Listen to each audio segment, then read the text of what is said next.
काय विचारलंस तुम्हाला? मी विसरले. आंब्याची आठवण. हा, आंब्याची आठवण. नाही तर लहानपणी आमरस पोळी खायची. Thank you so much. आमरस पोळी खायची असायची आणि मग किती 3 पोळ्या 4 पोळ्या 5 पोळ्या याकडे काही कधी लक्ष जायचं नाही. आणि कार्टून बघता बघता उन्हाळ्याच्या सुट्टीमध्ये आमरस पोळी खायची आठवण आहे. आणि आत्ताची सिच्युएशन अशी आहे की फक्त मलाच घरी आंबे आवडतात. म्हणजे घरी कुणीच आमच्याकडे आंबे खात नाही. त्यामुळे लिटरली घरी पेट्या फक्त माझ्या एकटीसाठी येत आहेत सध्या. मित्रा, तू काय सांगशील? गमतीचा भाग असा आहे, माझं जे गाव आहे माझ्या गावाचं नावच आंबेघर असं. महाबळेश्वरच्या पायथ्याला आमचं गाव आहे. तिथे आमचं शेत वगैरे आणि आंब्याची खूप झाड आहेत. तर आम्ही उन्हाळ्याच्या सुट्टीत जेव्हा जायचो लहानपणी, तेव्हा सकाळी असा आंब्यांचा सडा पडलेला असायचा. मला ती इमेज चांगली अजून आठवते.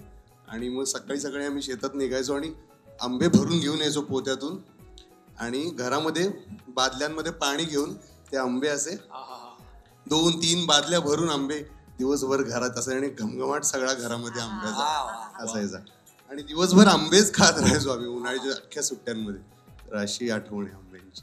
वा वा वा वा, खरंच आहे यार. हे गंमतच होते ते दिवस. असं म्हणतात ना की पुन्हा येणे नाही हे दिवस. खरंय गोल्डन डेज. मला असं वाटतं मालिका जरी संपत असली तरी सुद्धा एक चांगला मनोरंजनाचा धडा मात्र तुम्ही आम्हाला दिलेला आहात आणि तो धडा मात्र आम्ही कधीही विसरणार नाही. सो आता मालिका संपते आहे, पण जाता जाता जर कसं काय मजा आली मालिकेमध्ये, काय काम करताना काय अनुभव होते? बोला आजी, काहीच प्रॉब्लेम. प्रेक्षकांनी आजीला खूप खूप खूप प्रेम दिलं. म्हणजे जिथे जाईन तिकडे आजीचं खूप कौतुक झालं. खूप ह्या सिरियलने मला खूप काय काय दिलं. म्हणजे झी मराठीचे अवॉर्ड दिलं. वा, म्हणजे आठवणी खूप छान आहेत. मला आता भरून येते, डोळ्यात पाणी येते.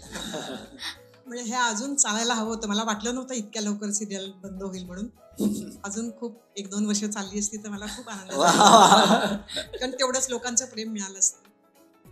ठीक आहे, आरंभ आहे तिकडे अंत आहेच. आणखी नवीन काय काय छान सुरू करतायत. खूप खूप शुभेच्छा. वा वा. मी नेहमीच म्हणते की झी मराठी माझं माहेर आहे. कारण झी मराठीने मला भरपूर वर आणलं आणि घराघरात पोहोचवलं. पहिली सिरियल माझी तुझ्यात जीव रंगला, चंदाचं कॅरेक्टर मी त्याच्यात प्ले केलं होतं. आणि आता शर्मिष्ठाताईंनी आणि तेजस सरांनी मला दुसरा चान्स दिला, तुला शिकवीन चांगलाच धडामध्ये दुर्गेश्वरीचं. आधी मी फक्त कोल्हापूरमध्ये फेमस होते, पण तुला शिकवीन चांगलाच धडामुळे अख्ख्या महाराष्ट्रात मी फेमस झाले. आणि मला खूप वाईट वाटतंय हे बोलताना की आमची सिरियल पटकन संपली. म्हणजे आत्ता तर सुरू झाली होती असं झालं होतं.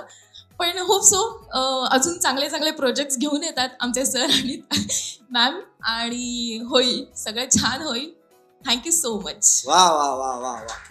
शर्मिष्ठा, तुझं पहिलं प्रोजेक्ट नाही काय, तर तुझा काय अनुभव आहे झी मराठी बरोबर काम करत असताना? पहिलंच प्रोजेक्ट आणि तेही इतकं सुपरहिट. परवाच आमच्याकडे नवरी मिळी हिटलरचा पण समारंभ, निरोप समारंभ झाला. तेव्हाही मी हे खूप आवर्जून बोलले होते तिथे की मला निर्माती होण्याचं स्वप्न 2009 पासून मी बघितलं होतं. जेव्हा मी पहिल्यांदा या व्यावसायिक दृष्ट्या मी या इंडस्ट्रीमध्ये आले. आणि तेव्हा स्वप्न बघितल्यानंतर असं झालं की मग मी तो प्रवास चालू केला. प्रत्येक प्रोडक्शन हाऊसला जेव्हा मी काम करत होते ॲक्टर म्हणून, तेव्हा फावल्या वेळात मी त्यांच्याबरोबर जाऊन बसायचे. सगळ्या गोष्टी कशा केल्या जात आहेत, काय करतायत ह्याचा धडा घेत होते. त्यानंतर परेश मोकाशी आणि मधुगंधा कुलकर्णी यांच्या 3 ते 4 फिल्म्स ज्या आल्या, वाळवी असू देत, आत्मपॅम्पलेट असू देत किंवा चिवची चौक असो, ह्या सगळ्याला प्रोडक्शनला मी काम केलं, सगळं अरेंज केलं, मॅनेज केलं. आणि तिथून करत करत करत मग पुढे आल्यानंतर असं झालं की एक नवीन प्रोजेक्ट जो मधुगंधा कुलकर्णी लिहिणार असं होतं. आणि त्यावेळेला खरंच मी दारोदारी भटकले की कोण आपल्याला पहिला चान्स देऊ शकते. कारण नवीन म्हटल्यानंतर सगळ्यांचाच असं होत होतं की पहिला विश्वास कोण टाकेल ही खूप मोठी गोष्ट असते जेव्हा आपण पहिली पायरी चढत असतो.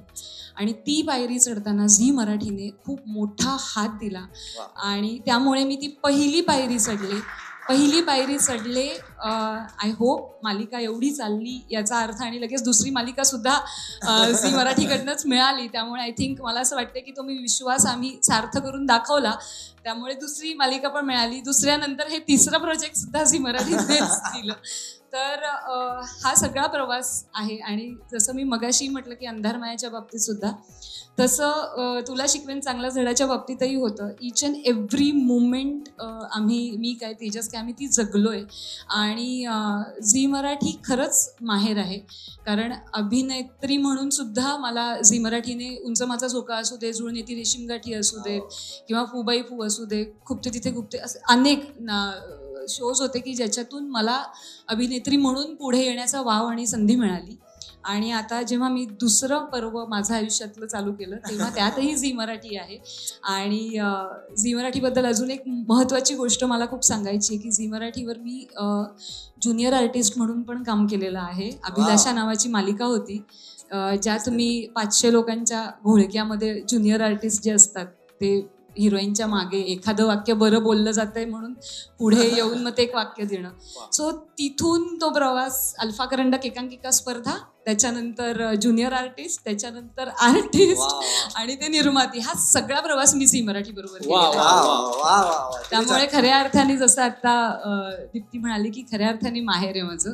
आणि एंटायर टीम म्हणजे प्राची असू देत, कल्याणी असू देत, खूप खूप खूप ऑफकोर्स हेमा सुद्धा, हे असे सगळे सिनियर्स असून सुद्धा जिथे जिथे चुकत गेले तिथे तिथे त्यांनी प्रेमाने पण समजावून सांगितलं. वेळप्रसंगी ओरडा सुद्धा खाल्ला आहे मी पण ऑफकोर्स कारण मला ते शिकायचं होतं. आणि आजही माझी ती प्रोसेस चालू आहे.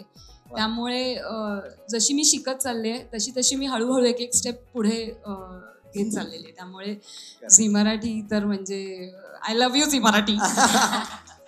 मराठी मनोरंजन सृष्टीमधील मालिका, चित्रपट, नाटक तसेच कलाकारांबद्दलच्या नवीन अपडेट्स जाणून घेण्यासाठी नक्की सबस्क्राईब करा इट्स मज्जा मराठी या आपल्या नवीन यूट्यूब चॅनलला.